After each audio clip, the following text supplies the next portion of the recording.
Welcome back to Gangnam Studio here for the GSL, the WCS Korea Challenger League. We are in our afternoon session of the, well, our evening session, really. It's actually now nearly 9 p.m. Korean Standard Time. We just had Avenge versus Hydra, a very back and forth best of 3. Avenge able to take it 2-1. And now Avenge is up against Fantasy in the next round, and this is going to be quite the interesting match. We have so many exciting games now in the Challenger League here in Korea. The level of play is incredible. Season after season is just getting better, and this is only the start. This is the first round, and of course we have another best of 3 left for you. Yeah, this is going to be an intense one. Jangbi versus ByuL. Jangbi has been improving quite a bit. He really struggled in his early times of Starcraft 2, transitioning from Brood War. Of course, part of that came from the fact that he was the final OSL winner and was playing Brood War until the very end. Now he's up against ByuL, a player that we had in Team Fnatic, and then he joined LGIM, strong Zerg player that we don't see all that often, but definitely a tough opponent to face. So quite the interesting game that we will see between the two of them. Jangbi has played 4 televised matches, and I believe those all come from the WCS Korea qualifier for last year's WCS, and he lost all 4 of them. He has been doing quite well in Pro League, though. Yeah, he has improved a lot, and so this record that you see 0-4 is not really indicative of his current level of play. You can see this is his new first appearance in the Challenger League, coming from the preliminaries. And that CL that you see at the bottom is another word for Code A. That's just Challenger League abbreviation, so we've got some new graphics here, some new terms. Both players actually won their qualifier bracket in the WCS Challenger League qualifier, so that's going to be an interesting match between the two of them. There you have them, Jangbi to the left, and ByuL to the right, Protoss versus Zerg. Belcher Vestige being our first map once again. Yep, this is going to be a really good map for Jangbi to show his skills on. He can show a timing. Anything he wants to do, the sky is the limit. This is a great map for Protoss, different builds. Not to say that it's overpowered for Protoss, but it's a very flexible map Protoss like to play on against Zergs. It's going to be a really cool game. We had so many exciting games today, and I hope that you have been able to watch all of them live. If you haven't, make sure to go to GOMTV.net and check out the VODs. Especially the first 2 sets that we had in our earlier session were quite exciting when we had Fantasy play against Solar and Sniper up against Trap. Make sure that you catch those. They were impressive. And now we're going into the last best of 3 of the day. Jangbi or ByuL, one of the two of them will go down to Code B, and the other one will advance to the second round of Code A, the WCS Challenger League here in Korea, brought to you by Colin Wolf.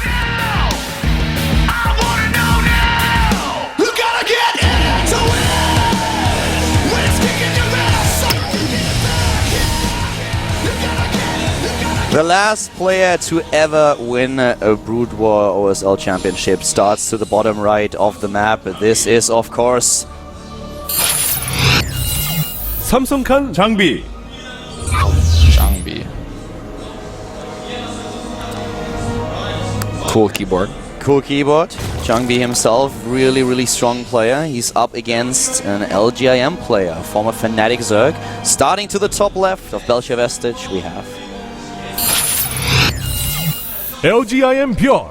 And you can always tell, I mean, we talked about Jangbi struggling in the beginning of his StarCraft 2 career. You can always tell someone is in good shape when they're able to win the preliminaries. That's just how it is. I mean, that is not an easy feat, and if you're able to do that and get into the first round of Code A, then you are definitely in some of the best players in the world. You're on their level. Yeah, and in the final of the preliminaries, Jangbi was facing the Terran player Snow, and we actually casted both of the games. Wolf and I were in Shindarim at the qualifier area, casted the games. If you want to see the games that he played, you can go to YouTube and can check out the channel Kaldor TV. There's also an interview with him that you did. You should check out. There's 2 playlists. There's a WCS Challenger like Code A qualifier playlist where we have the games of Jangbi in there, and there's also an interview playlist. I did an interview with Jangbi after he won his final game, and it was really interesting to see what he had to say about the current balance in the game, his ambitions for StarCraft 2, and how he feels about the transition from Brood War to StarCraft 2. It was really interesting, so if you want to check them out, go to YouTube and have a look at the channel Kaldor TV and check out those playlists.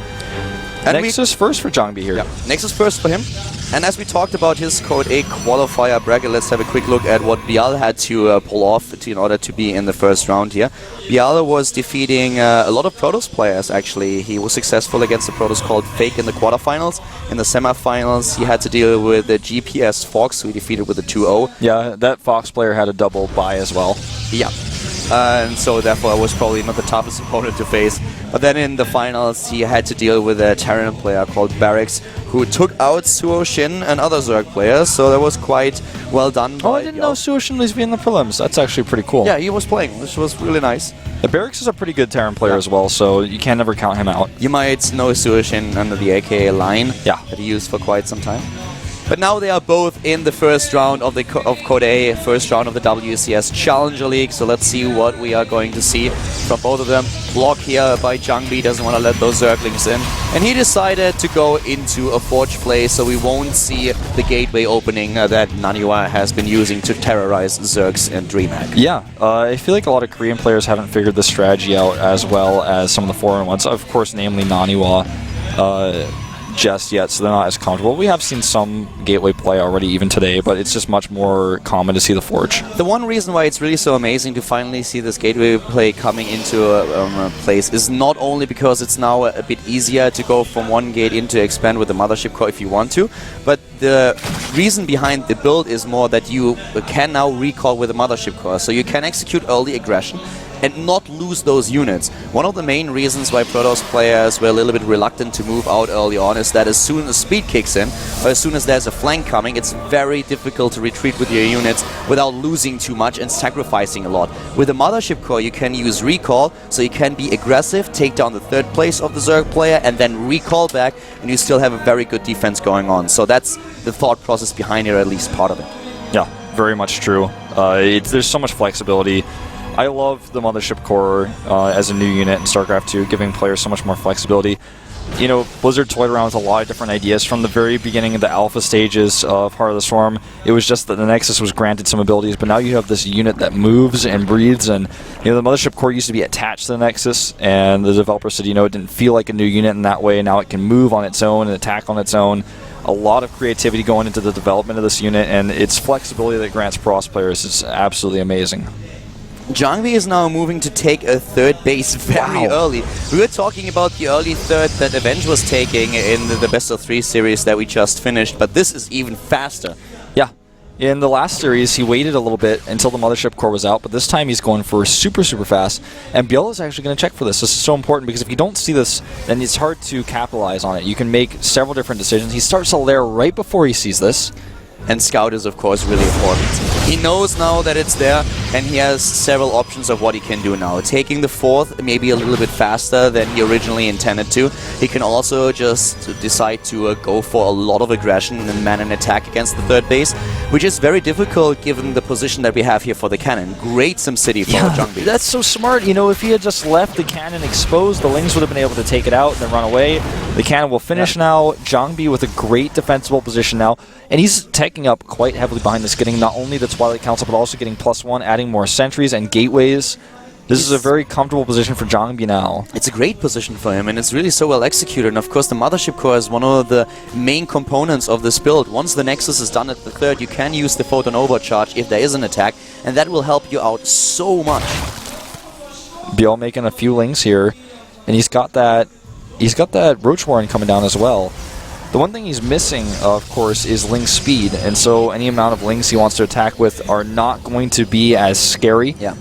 We have the Twilight Council ready for jangbi, which is important to get the +2 attack upgrade, but you also want to have Blink if you are defending 3 bases. It's very important that you have a mobile army that can dart between those bases that you have. Blink is also useful against Hydralisks, for example, when you fight off creep. Yep. But we have now, with the Hydra transition, a very good choice for ByuL. I feel in this situation, 2 of the things that he could have done is either go into Swarm Hosts or go into the Hydra Den that we now see for him. Because Hydras are really amazing when it comes to a fight with gateway units. They struggle a lot against Colossi later on. Yes. But in this position, Colossus tech is going to be very much delayed. He also saw that there's no Colossus tech. He saw that with his Overseer he just sent in. He's going to be able to defend this part. but notice there's no wall at those rocks. The wall at the rocks is really important for pushing the Hydras back, because the Hydras actually have to break through that before it can approach the Nexus. In this case, he can just literally walk up and walk through that. He has to be careful, though, because good force fields at that choke point can kind of hurt his Hydra's chances of getting in and doing the damage he wants. If he wants to hit a timing here, I would have preferred him to go into the speed upgrade for the Hydralisks first instead of range. But he has to deal with the aggression of jangbi first. Oh, can he get the one probe? And he gets it! Yep. That was well worth the Zerglings that he just lost. Yes, absolutely so. And for those of you wondering why, it's because he doesn't have the ability to make a forward pounce. This attack is just over. Can't even do it anymore. It's done. Yep. He has to walk home now. Loses too much time to get the second probe out there. Might try to decide to pull it off a little bit later, but this gives ByuL time to prepare to get the units out. He's threatening it, you know. He's trying to make sure ByuL is not relaxing here. Threatens it a little bit if he can catch some Zerglings on the map. That's what he wants, but instead he's going into double Robo Colossi. I love what we have here. He goes into the infestation pit. Thank you very much. So now we are going to see the Hive Tech. The Vipers. Probably Vipers. We still don't have the speed upgrade for the Hydras. As long as he wants to be passive and just defend, that's fine. But as soon as he is trying to be aggressive, he needs the upgrade. Yeah, you're absolutely right. And the Overseer wants to get a little bit more scouting information, is taken out. But he sees with the Zealot, there's a big attack coming. Needs to get his Mothership Core in position. Needs to start that robotic support bay right now. He cannot wait any longer. He's definitely going to need it. There's the fourth base also coming up for ByuL right now. We have the infestation pit ready. He can go into Hive. He can go into Swarm Hosts. jangbi needs to get his units ready so he can have that concave on the other side. There's the bay. Goes for the Spy attack too, but we have him now with the longevity upgrade for the Locust. That's not what I expected, but I think that it can work in this case. He needs to be very careful with his army, though. If he loses this army during the attack and then tries to go into Swarm Host, that's not going to work. He does know, well, he does know about the timing. So the Swarm Hosts, I really like that he's getting them because he wants to be containing an opponent, put pressure on him. But now we have with the Spire, he decided to not go into the Hive Tech, which especially with the Swarm Hosts, I'm not too sure. Yeah, it's good against Observers. I would rather see the Hive Tech started right now. But you know, what we're going to see right now for jangbi is double Colossus production. As you can see, he had a huge bank that was kind of sitting around until that bay finished. Now he can go into a crazy amount of Colossi. And the Spire here is so late that he doesn't even have that much supply left in him to make Corruptors. So he can have a small amount of Corruptors, but the Blink Stalker Force for jangbi right now, he already has 24 Stalkers on the map. So it's going to be hard to make Corruptors really work against the Colossi. He needs Vipers, like we've been talking about. Well, I don't feel that he was really confident in getting all the Vipers. The Vipers are very expensive. That's one of the downsides that they have, and they are also very vulnerable against feedbacks, which are not a problem just now, but might be later on. For now, he really just wants to rely heavily on the Swarm Host to push his opponent forward. But he needs to do this. I mean, he's very passive right now. You can see that the creep spread is a little bit more aggressive, trying to spread towards his opponent's bases instead of just connecting his own, and maybe even connect the potential fifth base with the rest of his creep. And now he's also moving out. Now he's going into this position just when jangbi is now heading into the Templar Archive to get those Templars out. You're very right. jangbi has just this dominant presence on the map that ByuL, he just knows he can't fight against it. So jangbi's able to take this fourth base for free. Even though he has Swarm Hosts, he just can't move them out yet. He's not comfortable enough. Now he's doing it, though. He's coming around the right side, and jangbi needs to react to this. He needs to make sure he can deny this. This is not as big as an army as you would expect from ByuL here, even though he's maxed out. The Hive Tech has now been started. But this is also because he wants to get the additional upgrades. His +2 attack upgrade is nearly, well, has just been started a few seconds ago, but he's already done with the armor upgrade. This is great by ByuL. He's going to attack the Nexus on the left side while also trying to draw this force back so he can run in here. The Nexus, will it be saved? He warps in Zealots, but no sentries here. It's going to be close. I think he can pull it off. I don't think he has to cancel. No, he won't.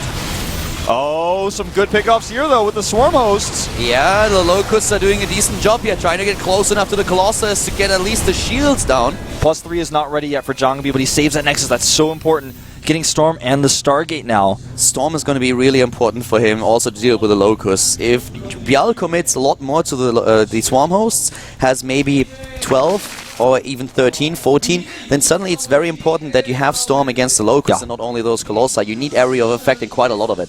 I think we're going to see Tempest coming out of the Stargate.